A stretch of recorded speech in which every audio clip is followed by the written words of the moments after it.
What is a business function chart? Why do you need it? Why is it valuable? There's so many things that are nice to have and cool and helpful and all this kind of stuff. But at the end of the day, you've got to close deals. You've got to lead your team. You've got to execute projects, hit your numbers. A function chart doesn't necessarily do that for you. It doesn't hit one of those core things, but it allows you to actually understand how you can do all of those things better. Phase 1, sales and design. Phase 2, preparation and scheduling. Phase 3, execution. Phase 4, completion and follow-up. By doing this, I know exactly what happens in my sales process very, very clearly. And what I'm able to do from there is I can create functions. Expert advice, practical tips, real-life stories. Have less stress, more time, and more money in your business. Welcome to the Cash Flow Contractor. Martin, I've been talking to the last hour and a half, just kind of planning out this episode. I think we're going to do a series out of it, but it was 4 weeks ago, I think, we talked about business function charts and we promised we would do an episode on it. But really it starts like so much before that. And so I think it is worthy of a series. Probably need a process to figure it out, don't you think? Maybe? Yeah. And I think or a really, workflow. Ultimately, why are we, let's define a couple things. What is a business function chart? Why do you need it? Why is it valuable? And then we're going to build this series to eventually get to where you can see exactly what a business function chart is. You know how to make one for your business and then how to actually use it, because there's so many things that are nice to have and cool and helpful and all this kind of stuff. But at the end of the day, you've got to close deals. You've got to lead your team. You've got to execute projects, hit your numbers, serve customers, right? So those are the things that you need to be doing on a daily basis. And a function chart doesn't necessarily do that for you. It doesn't hit one of those core things, but it allows you to actually understand how you can do all of those things better, right? It allows you to actually work on them little by little by little. So business function chart, what is it? Everyone's probably seen an org chart here or there. Rather than having people, it has functions, not roles, not responsibilities. It has functions. What does your business do? What are the functions of your business? In order to actually create that effectively, it actually starts with workflows. What is a workflow? It's how the work flows through your business. How do you get work? How do you close it? How do you start planning for it, preparing for it, executing it, report on it, close it out, invoice the job, whatever it is. So what we're going to do together today in the predecessor episode to business function charts and mapping that out, we are going to map out a workflow together. And Martin, you have some experience back in the day with a sprinkler company. Yeah. Tell us about the company really quick. Well, first of all, when you're talking about workflows, people may not optimize or recognize it. But if you've been out there doing anything for a while, you have a workflow. Yeah, it may be does. inconsistent. It might be written down, probably not. So this isn't some weird esoteric thing like the word esoteric is weird. It's pretty logical. And when we had, we're talking back in the 80s, had a sprinkler company, and we put in thousands of sprinkler systems, a lot residential. And we had a process that really was literally workflow. And this is not pre-computers, but certainly there was no software to help with this. There were softwares that would do QuickBooks and stuff. But what we did was we had a process where salesmen would go out, and we had the way that we did it was we drew up every yard that started before that. We qualified people, because when they called in and wanted a system, we have a process where we go out and measure and design every system, which means effort. We didn't do a drive-by and give them a phone call. So before we put out that effort, the first thing was to screen them. We did that easily by saying, at the time, our average sprinkler is $3,500. Are you still interested? That's cheap now, but it was expensive then. Anyway, if they said yes, they are, then we scheduled them to go out and measure. We went out and measured it, designed the system. made a parts list, did a few other things, relevant information. And we put it in a plastic folder and put that in a binder. Then when the salesman called them back and, did you want to buy it? No, it's too much for us now. We still kept it because we'd often sell them the next year. But anyway, every job had what I now recognize as a Kanban card, had a packet with the drawings, the parts list, the contract, whether or not they paid their 10% down, and went on a table. And the table was probably 5 feet by 4 feet deep. In the lower left, the top two were next, because we typically did 2 a day. So the person in the office would look over and see which those 2 are. Are you good to go? Can we do it tomorrow or start this week? Yes, we can. Vacate, whatever.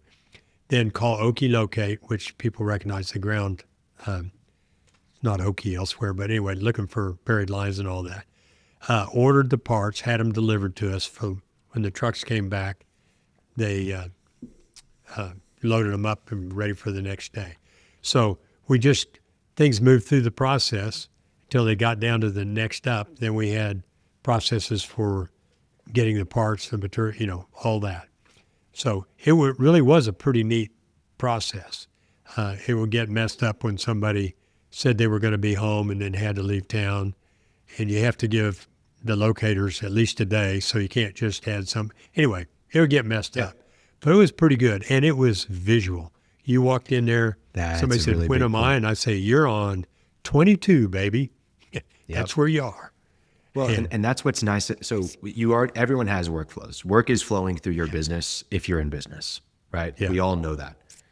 But just like you said, the visual is so helpful for understanding where things actually are, for what's coming up next, for what we've already completed, and knowing the status. It's just helpful. And Kanban cards using Trello, or HubSpot has a lot of Kanban cards. ClickUp has Kanban cards. Monday.com has Kanban cards. It's a very, they all have it because it's helpful and visual, and it makes a difference.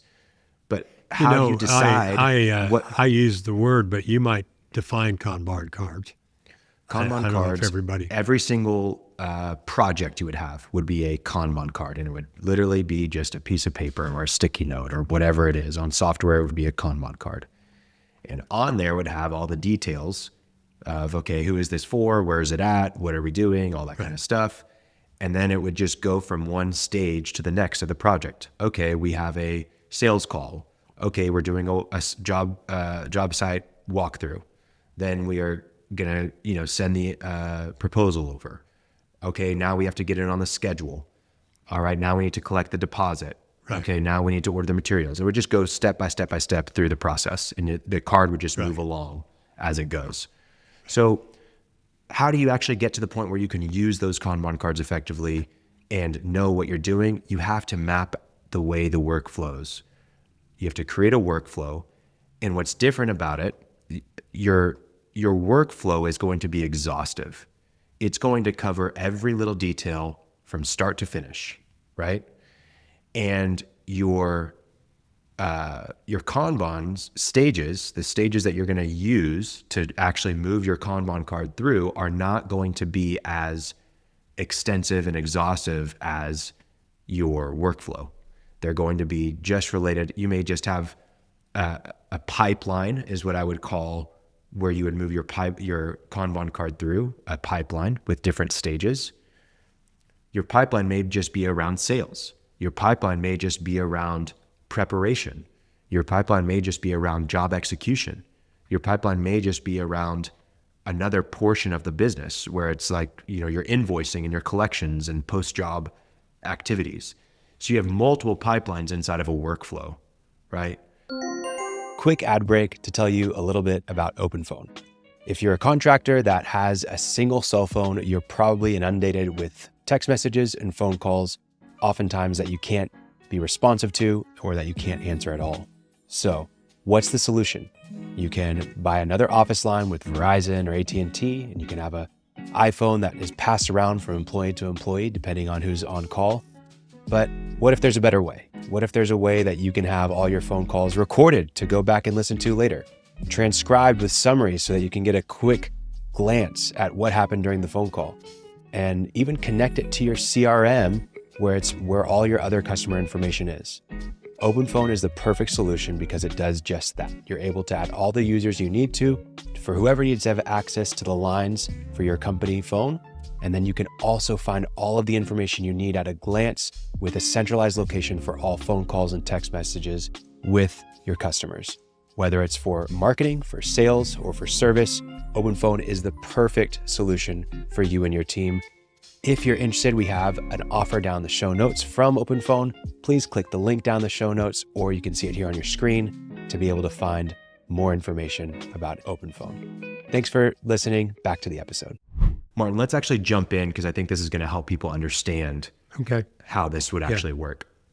So I'm going to use CRIT. It is a acronym for context, role, interview, and task with AI. And we are going to give context to what we're doing. And then we are going to ask AI to be an expert at systems mapping, workflow mapping, whatever it is. And we're going to give it the task to outline exactly what we have. So tell us about the company. I'm just going to type. I've got it live on my screen. Tell me about your sprinkler company and what you do. Walk me through the process. Well, we put in irrigation systems, yard sprinklers. We do commercial work, but the bulk of the volume of the work, greatest volume, is residential. So anyway, the thing that sets us apart is we design everything. People take sprinkler systems for granted, just squirt some water, but they're designed, and they're seldom are they installed according to the intent, the way they were designed. I don't even need to say why, but they're just seldom. There are a lot of reasons that you have different zones for environment, sprinkler type, plant materials. There are places where you use big turning heads. There are places you use little spray heads, and you don't use them at the same time. There are lots of reasons for that. So we spend our time to design. It was our purpose, and that's been, 30 years ago. My sprinkler system's still running. I don't even do anything with it. Yeah. I mean, we do good work. That was our goal, to do good work and to try to get it done properly. We were, if you're interested in this level of detail, going a little crazy because we did thousands of sprinkler systems. I don't really remember how many in the summer, but, we worked all year, but mostly in the summer.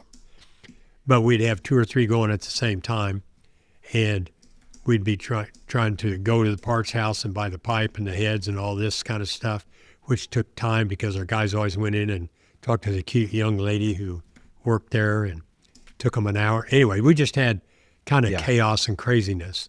So we had to find a way that we could have the office order the parts and have them delivered to the shop so that the trucks never had to go to the parts house. They just went to the shop, got loaded the night before, and 7 in the morning, they're ready to go the next day.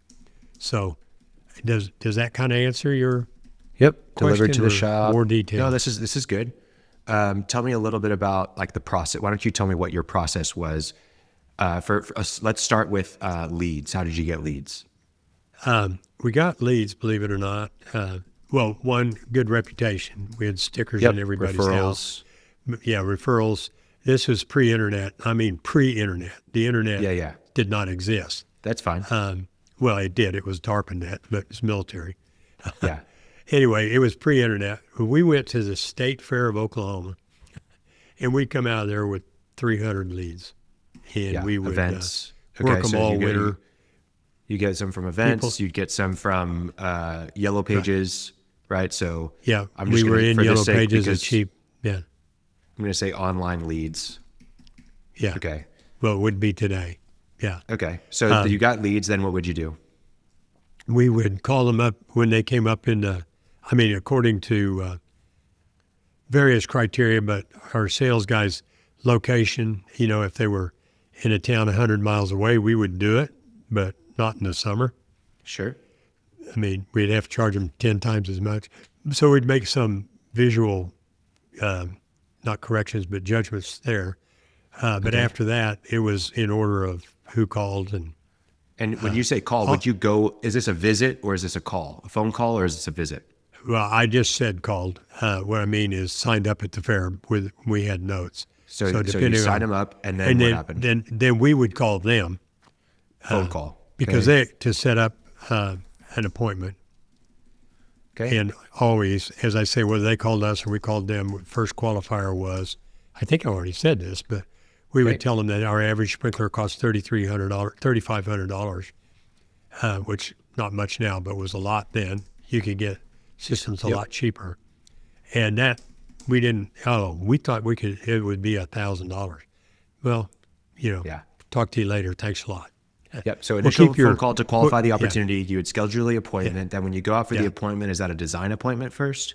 They didn't even need to be. Well, if they were there, it'd be fine. If they're going to tell them they're going to make changes, we'd make sure they were there. If not, we just need no dog unlock gate because we know how to design for what's there, and we would draw everything. And, so design appointment on site. Right. Then after that, you would do what happens after the design appointment? Bring that drawing home and put the heads in the pipe on it. And we were pretty good. That didn't take hours and hours. Okay, so you create drawings at the design appointment after it. Then after you have the drawings, you do order materials. What happens next? Yeah. Well, we determined what we needed. We didn't order any materials at this point. We had to have material list so that the gals in the office just pulled that sheet out, called our suppliers, and ordered it. They didn't even have to know what it was. Just order this, this, this, and this. Okay, so create material list, order material list if needed. Yeah. Well, we didn't order anything until it reached. We didn't order anything until it came up in the rotation.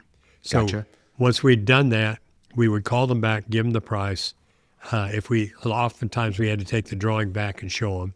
That would close the deal. I mean, it wasn't had to. Okay, create final quote. Right. And present. Present and get approved. Then after that, what happens? Then we told them an approximate. Well, they gave us 10% down to hold the spot. Collect 10%. Non-refundable 10%. Deposit. Okay, then what happens? Yeah. And then came back and gave it to Jeannie, the lady in the office. And she kind of did the scheduling. She would say, is there anything special? No. Then they just go in the list. Okay, so schedule job. As I said, as you move through literally just a bunch of envelopes, feathered on the desk in columns and rows, you just move them over. Absolutely. Every time so you schedule the job. Went through, schedule the job, and we waited. Goes the job? Well, no, we waited. When the job came up, 2 days before the job came up, we had to call the locates. That was a big deal because that would kill your whole schedule. No locate, can't do it. Okay, so 2 days before, you had to do that. Call locates for electrical and sewer. Underground. Well, it's not sewer, but gas and whatever, underground utilities. So you don't trench right through them and blow yourself up, something like that. So anyway, then with that, when we have the Okie locate, it's a number. We write it on the sheet. The guys are the next two up. Jeannie would call the suppliers, tell them deliver this in 2 batches, so that we weren't even sorting. This is for one. This is for another. They'd bring all the pipe, the heads, all the stuff. Oh, fittings. So whenever you make you order materials if needed, materials delivered by job. By job to batches. Our shop by supplier. Right. Yeah. To shop. Okay. Then what? Yeah. Then when the guys come back that night, they go in and they get that envelope and see where they're going the next day. They load the materials, the pipe and everything that we just got on their trucks that night, park their trucks. Next morning, there are some ancillary things like filling up. So they load materials the night before? Yes. Okay. Yes. Crew loads materials on trucks. Did they always do that? No, that was always the idea because they were loaded before? and ready in the morning. Okay. Yeah.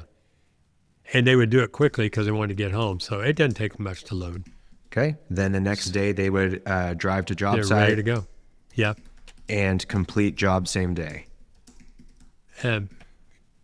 Not always the same day, But that's the goal. Okay. yeah, Complete that's job the goal. same Yeah. day. Yeah, Then- and come to think of it, now that you're talking about that, in the effort to get better, we had what would normally happen is a crew would go out and do everything. Put the pipe in the ground, put the heads in the ground, Yep. flush the lines, do the electrical, flush the lines, put the nozzles in, adjust the heads. And so you'd have 5 guys out there doing all that.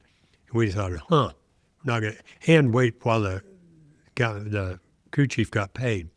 So we split that out.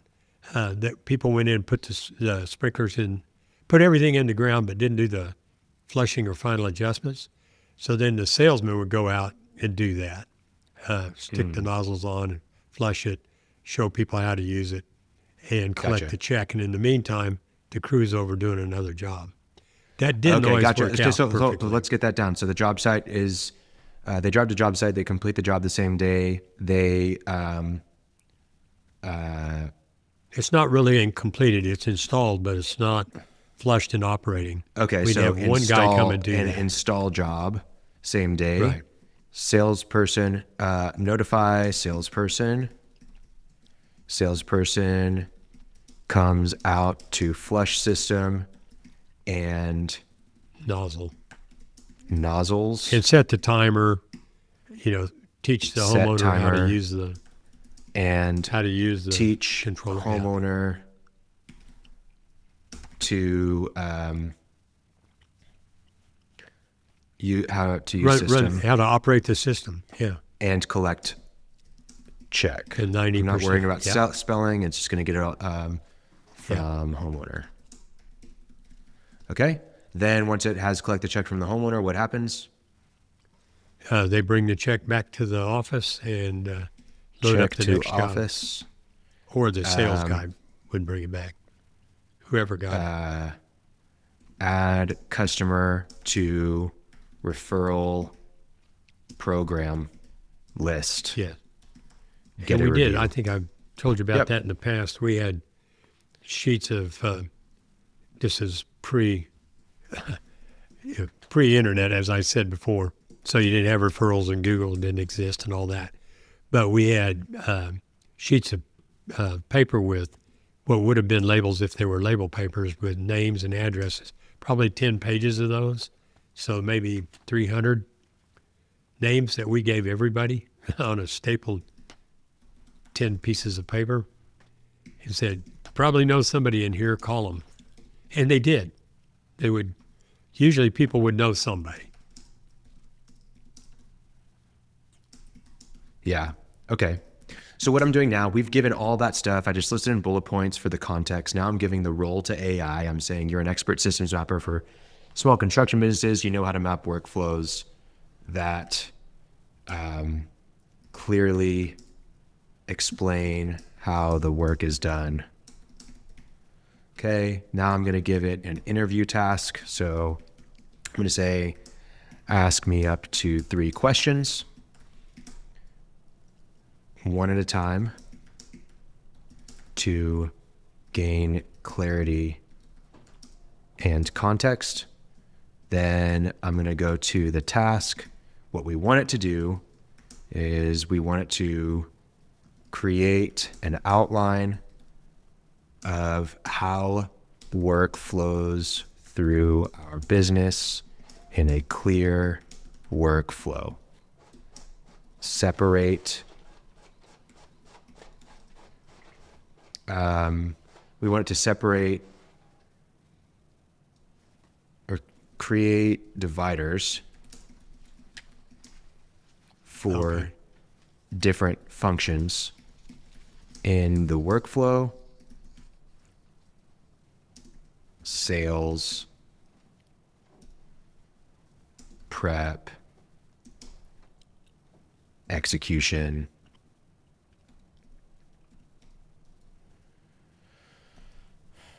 as examples. Okay, so we've done that. So now I'm going to press enter. It's going to ask us up to 3 questions, one at a time. So you're ready to answer the questions. When a lead comes in, and who handles Do your salespeople handle it start to finish, or does an office manager handle it? I don't think this is that important, but go ahead and answer. Yeah, both. The office manager was totally capable of taking the call and then ultimately referring him to Both the can sales. handle it. It's not really that important. Yeah, not that important. There you go. So I've answered the question. It's going to maybe ask another question, or it's just going to work on it. Perfect. Understood. After the design point, when drawings and material lists are created, who is responsible for creating the final quote? Salesperson. How much time passes between design appointment and quote approval? Well, try to make it a day, but Okay. I mean, as soon as they could. Salesperson is responsible. We try to finish it same day. Right. Okay. Last question. Excellent. When the salesperson notifies the office that installation is complete and comes out to do the final walkthrough, is there any formal quality check or sign-off process before the job is considered complete? No. No. And who handles No. adding the customer to the referral program? Is it the salesperson or the back office? Genie. Office. Okay. There's no formal final walkthrough or sign-off process, and the back office handles adding the customer to the referral program list and requesting the review. All right. So we've got that in there. Now it's going to do the workflow. So it's already given us phase 1, sales and design. Phase 2, preparation and scheduling. Phase 3, execution. Phase 4, completion and follow-up. So we've got 4 phases. It's great. Very But reasonable. there's stages inside of each one of these. Lead gen, initial contact and qualification, design appointment. Then it goes to job scheduling, materials management. Then it goes to installation and customer handoff. Then it goes to financial closeout and customer retention. This brings a lot of clarity to how work flows through our business. What do we do with this? Why is this valuable? It helps us to create those Kanban boards with the different stages where we can actually move things through one the next. It allows us to then create functions of our business. It allows us to then create checklists of what needs to happen so that we can train people. It helps us understand what roles we have inside of our company. There's a lot going on here. But it's the first step into creating your business function chart is creating these workflows. What I would do from here, a couple things, I would get even more granular. I would say, hey, I want to complete, and let's just do that. I want to create a complete workflow for, and I'll just, for sales and design, for sales, and another for design. I want you to make assumptions and optimize for the best process possible that is realistic for a small business to do. And I want you to make it thorough. So now we're getting even more granular. We're just doing sales and design. We're going to have 2 separate workflows for it. Did the salesperson do the design themselves? Yes. Does the Okay. salesperson do the design? Yeah. We have quality salespeople. Same person. Yep.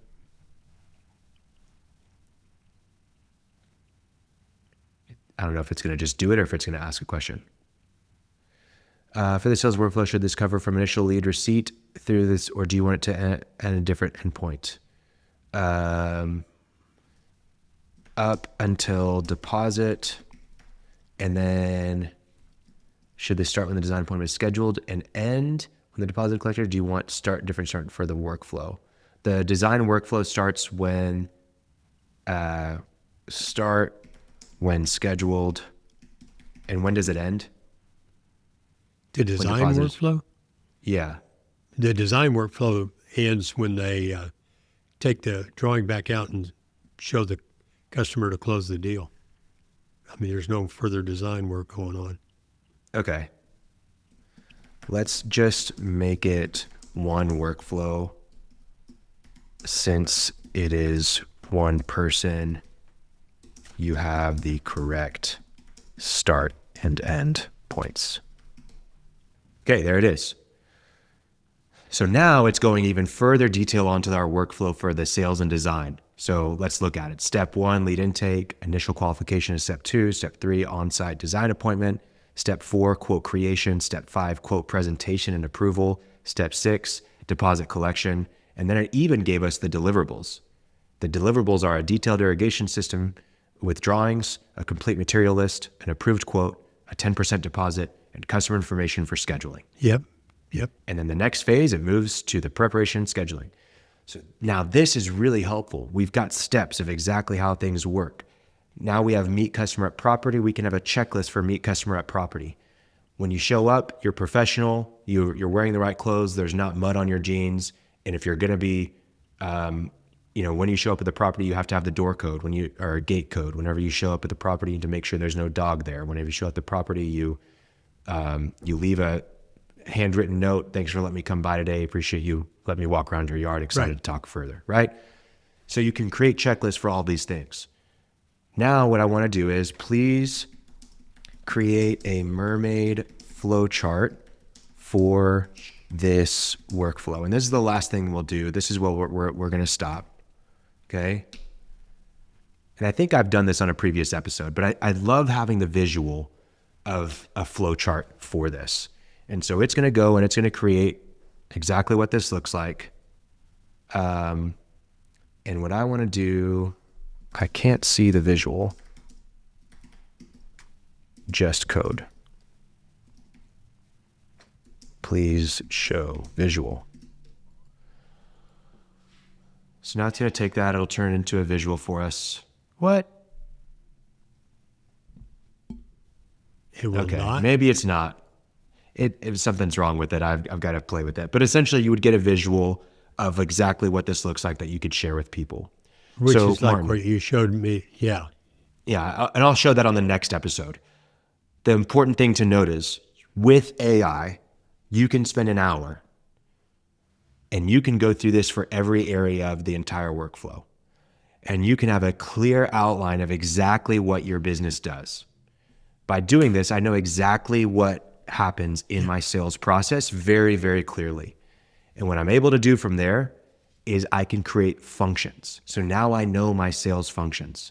I know that we do lead intake. I know that we do lead qualification. I know that we do on-site appointments or site walkthroughs. I know we do quote creation, we do quote presentation, and we collect deposits. Those are our functions for our sales process. And by knowing that, now I understand what happens in my business and I can map people to that in different roles. I can map technology to it and I can map systems to it. So we've gone through this workflow. We'll do more in this series. This is just an introduction. I'd be curious to hear your thoughts. Was this helpful to anybody? Does this change the way that you've perceived this? Do you currently use workflows in your business? Let us know. Shoot us an email. Leave a comment. Yeah. We'd love to hear from you. Anything, Martin? Yeah. No, I think it's great. And the other thing is that people might want to pick up on is you use Claude to do this. This would have Claude. taken. I can do ChatGPT. Yeah, it would have taken 20 hours. Well, used AI. Yeah. To do it. It would have been oppressive almost to come up with all that. Right? Yeah. You should be using AI in this capacity. It's a thought partner. It's someone that's going to help you think through the different things. It's not just writing an email. It's like, no, how can I be better at this? Right? And I didn't even go back and forth with Claude. What I would say is you can go and you can say, hey, where do you see any gaps in my process? Right. Where are things that I should consider removing? How would you optimize this for the future? Maybe it's going to say, hey, you should just have a salesperson who doesn't have to do design. It opens up your talent pipeline for who you can find as a salesperson because it's not such a unique person. And then you can have a account executive type person who does design and actually shows up on site. It'll give you a lot of different thought, but it's a thought partner and it's a great tool for creating these workflows. So I'm excited to do this series. The next thing that we'll do in this series is mapping functions. So look out for that episode. Okay, thanks, Martin. Sir. Thank you, man. You made it to the end of the episode, but before you go, if you found yourself thinking about growing your construction business while listening today, I want to share something with you. It's called our 24 Things to Hiring and Training the Perfect Executive Assistant for for your construction business. And it's a free guide that we've created. It's not theory, it's what we actually use to help contractors hire the perfect executive assistant. And really, we help you find ways to delegate over 50% of your current workload and get back 20 hours of your time every single week. You didn't start your construction business to just be doing admin work, to be buried in paperwork and endless admin tasks. This is the guide that shows you exactly how to find and train someone who can actually take all that weight off of your shoulders. So this is a real actionable, great PDF that has templates and processes. It's really, really great. And I want you to check it out, even just to get your feedback and how we can make it even more valuable. But I know that you're gonna love it. The link is in the show notes. Please download it. We'd love to see how much of an impact it makes on you and your business. Thanks for listening to the full episode. Check out the guide. It's free. No reason to hesitate. No reason to wait. Download it now. And before you go, I just want to ask for your gracious subscription to our podcast. So if you have 2 seconds, it means the world to us. Just subscribe on YouTube, Spotify, Apple, or if you'd like our weekly newsletter delivered to your inbox whenever we release an episode, please subscribe in the show notes. Every week, we're talking about real strategies on how you can grow and build a profitable construction business that runs without you, so you can have less stress, more time, and more money. Click subscribe wherever you listen to the show, and thank you again for checking out the Cashflow Contractor. See you on the next episode.